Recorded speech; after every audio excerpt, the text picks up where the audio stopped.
Bismillahirrahmanirrahim. Assalamualaikum warahmatullahi wabarakatuh. Baik, pada pertemuan hari ini kita akan membahas tentang tema sistem hukum pidana atau sistem pemidanaan di Indonesia. Seperti kita ketahui bahwa KUHP itu adalah bagian dari sistem hukum pidana atau bagian dari sistem pemidanaan.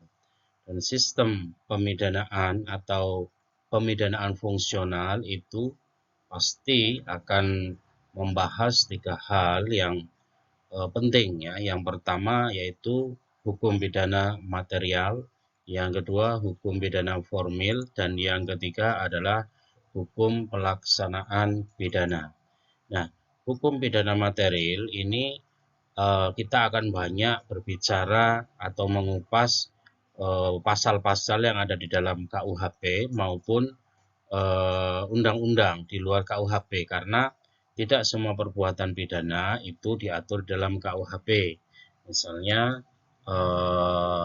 tindak pidana korupsi, kemudian tindak pidana terorisme itu tidak diatur dalam KUHP, tetapi di dalam undang-undang tersendiri, yaitu undang-undang yang berada di luar KUHP. Yang selanjutnya sistem pemidanaan atau aturan umum di dalam KUHP yang pertama itu ada di dalam buku ke-1.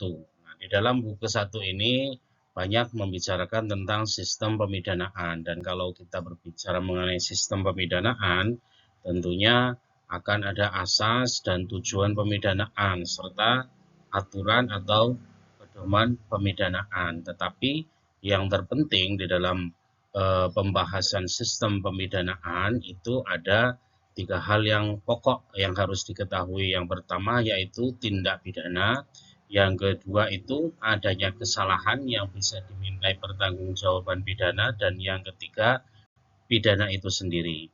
Nah, tiga masalah pokok inilah yang kemudian menjadi masalah besar di dalam sistem pemidanaan di Indonesia. Selanjutnya masalah pokok hukum pidana. Nah, masalah pokok hukum pidana itu ada beberapa hal yang harus dibahas. Yang pertama yaitu syarat pemidanaan. Nah, kata pidana itu tidak hanya berarti bahwa sesuatu perbuatan itu mengerikan, tetapi pidana itu terdiri dari tindak pidana yang kemudian ditambah dengan adanya kesalahan yang bisa dimintai pertanggungjawaban pidana, ditambah lagi dengan adanya tujuan pidana. Nah, tindak pidana ini yang pertama harus memuat adanya satu perbuatan. Jadi tindak pidana itu harus ada pelakunya. Yang kedua, perbuatan itu memenuhi undang-undang. Yang ketiga, adanya sifat melawan hukum. Dan yang keempat, yaitu tidak adanya alasan pemaaf. Yang kedua, kesalahan yang bisa dimintai pertanggungjawaban, yaitu yang pertama, adanya kemampuan bertanggung jawab. Jika pelaku itu sudah dewasa atau dia orang gila, maka kesalahan yang dilakukan oleh si orang gila tadi tidak bisa dimintai pertanggungjawaban pidana, karena orang gila itu tidak mampu bertanggung jawab walaupun dia sudah dewasa tetapi jiwanya sakit. Dan yang kedua, kesalahan yang bisa dimintai pertanggungjawaban itu adanya dolus dan culpa. Serta yang ketiga itu tidak ada alasan pemaaf. Nah, dari tiga hal tadi, yaitu tindak pidana, kesalahan yang bisa dimintai pertanggungjawaban pidana, serta adanya tujuan pidana, nah tiga hal inilah yang kemudian disebut sebagai pidana. Selanjutnya syarat atau asas pemidanaan. Yang pertama tadi, pidana sama dengan adanya tindak pidana ditambah dengan adanya kesalahan yang bisa dimintai pertanggungjawaban pidana, serta yang ketiga yaitu adanya tujuan pidana.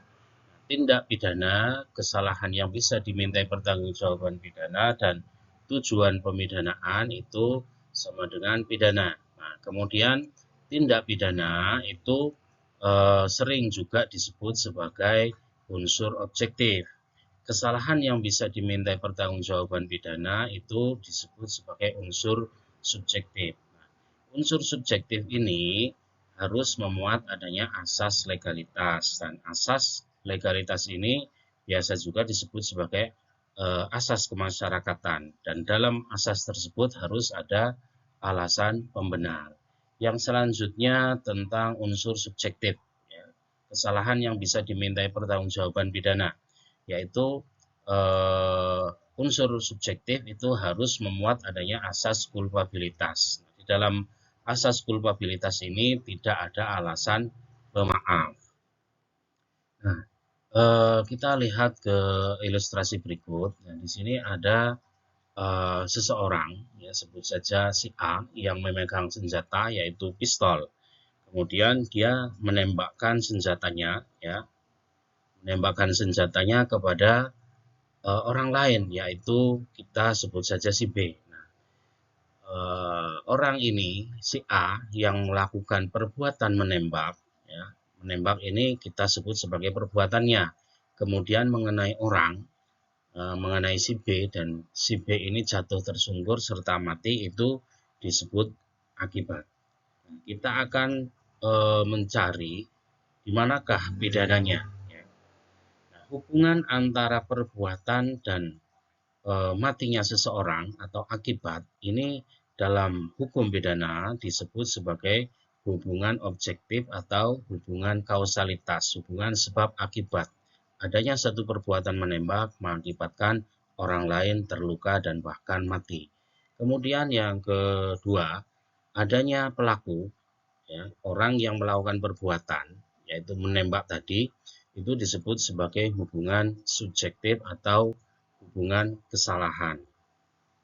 Nah, hubungan kausalitas ini disebut sebagai tindak pidana. Tindak pidana ditambah dengan adanya kesalahan yang bisa dimintai pertanggungjawaban pidana, maka menjadi pidana. Jadi dari ilustrasi berikut, ya, ilustrasi ini menunjukkan bahwa yang disebut tindak pidana itu adalah ketika orang itu memegang senjata yaitu pistol, tetapi pistol itu dia tembakkan kepada orang lain, maka hal itu menimbulkan pidana karena adanya akibat, yaitu matinya orang lain. Selanjutnya untuk lebih jelas kita lihat teori kausalitas, ya. Misalnya saya kasih contoh, A tidur larut malam karena dia menonton final sepak bola, ya, misalnya Liga Champion, ya. Dia nonton jam 1 sampai jam 3 pagi. Padahal tahu besoknya ada kuliah hukum pidana di jam 7. Karena si A ini tidurnya larut malam, otomatis dia bangunnya kesiangan. Padahal harusnya jam 7.30 dia ke kampus. Nah, karena bangun kesiangan, maka si A ini berkendara dengan cepat atau ngebut, ya. Dari rumah menuju kampus dia ngebut, dan ternyata di tengah jalan ada orang yang menyeberang jalan dan ditabrak oleh si A ini tadi, yang menyebabkan orang yang ditabrak ini mati, ya. Kita sebut yang mati itu si B. Nah, si B karena ditabrak akhirnya mati. Nah, tidur larut malam ini saya sebut sebagai faktor yang pertama, bangun terlambat itu faktor yang kedua, serta berkendara cepat atau ngebut itu faktor yang ketiga, dan menabrak itu faktor yang keempat, serta matinya orang yang ditabrak tadi disebut sebagai akibat. Nah, di sini kita akan mencari sebabnya, sebab matinya si B yang tadi ditabrak. Dalam menentukan sebab, di sini ada beberapa teori. Yang pertama ada teori ekivalensi atau biasa juga disebut dengan conditio sine qua non. Nah, teori ini dipopulerkan oleh tokohnya yaitu von Bury, yang mengatakan bahwa tiap faktor itu adalah syarat, dan syarat adalah sebab serta nilainya sama. Maka kalau kita melihat teori ini dan kita balikkan kepada kejadian yang tadi dipaparkan, maka yang menjadi sebab daripada adanya akibat si B ini mati tentu semua faktor ini mempengaruhi, ya, saling berkaitan, atau ya, yang menjadi sebab karena nilainya sama, ya. Si A eh, tidur larut malam, bangun terlambat, kemudian karena bangun terlambat dia ngebut menuju kampus, dan kemudian di tengah jalan dia menabrak orang dan orang yang tertabrak itu mati. Nah, yang kedua, di dalam mencari sebab, kita bisa pakai teori individualisasi atau post factum in concreto. Dalam teori yang kedua ini menyatakan bahwa sebab adalah faktor yang paling menentukan atau yang paling kuat. Nah, jika kita pakai teori yang kedua ini, kalau kita mencari sebab dari kejadian yang ada ini, maka sebab yang paling kuat itu adalah faktor yang keempat, yaitu menabrak. Jadi si B ini tidak akan mati kalau dia tidak ditabrak. Ya, apapun alasannya, matinya si B ini karena ditabrak. Nah, ini faktor yang paling kuat. Dan yang ketiga, ada teori generalisasi atau adekuat, ya, biasa juga disebut sebagai antefactum in abstracto. Teori yang ketiga ini menyatakan bahwa sebab adalah faktor yang pada umumnya dapat menimbulkan akibat.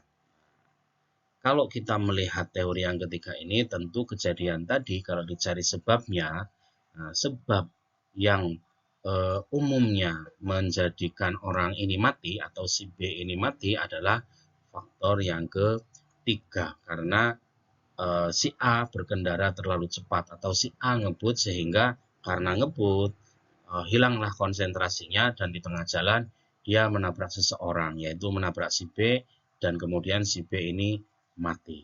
Maka inilah teori kausalitas atau hubungan kausalitas, hubungan sebab akibat di dalam hukum pidana. Ini saya kira nanti bisa dipelajari lebih lanjut, ya. Saya kira penjelasannya cukup ini, ya. Lain waktu kita sambung lagi. Akhir kata, billahi taufiq wal hidayah. Assalamualaikum warahmatullahi wabarakatuh.